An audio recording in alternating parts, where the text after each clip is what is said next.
పహల్గామ్కి సంబంధించినటువంటి ఉగ్రదాడి ఇన్సిడెంట్లో కీలకమైనటువంటి అంశం ఏంటంటే వాళ్ళు ఇంకా దక్షిణ కాశ్మీర్లోనే ఉన్నట్టు జాతీయ దర్యాప్తు సంస్థ అంచనా వేస్తుంది.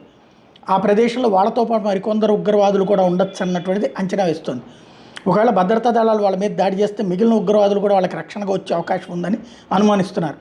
పహల్గామ్ దాడిలో పాల్గొన్న వాళ్ళు ఆహారము, మెడిసిన్స్ వంటి వాటిని తమ వెంట పెద్ద మొత్తంలో తీసుకెళ్లడంతో ఎక్కువ కాలం అడవిలోనే ఉండగలుగుతున్నారన్నటువంటి విషయాన్ని అంచనా వేస్తున్నారు. ఉగ్రదాడి దర్యాప్తు పర్యవేక్షించడానికి ఎన్ఐఏ చీఫ్ సదానంద దాటే పహల్గామ్ చేరుకోవడం, ఆయనతో పాటుగా పలువురు ఐజీలు, డిఐజీలు కూడా అక్కడ ఉండటం, బైసరం లోయకి వెళ్ళి అక్కడ పరిస్థితులను స్వయంగా చూడటం అన్నటువంటిది ఒక ఎత్తు అయితే, టోటల్గా 2500 మందిని ఈ దాడికి సంబంధించి ప్రశ్నించారు. 186 మందిని కస్టడీలోకి తీసుకున్నారు. శాటిలైట్ ఫోన్స్ 5 వాడారన్నటువంటి విషయం తేలింది. మహారాష్ట్రలోని జాల్నాకు చెందిన పర్యాటకుడు ఆదర్శ్ రౌత్ ఇటీవల కాశ్మీర్ పర్యటనకు వెళ్ళినప్పుడు తాను పహల్గామ్ దాడి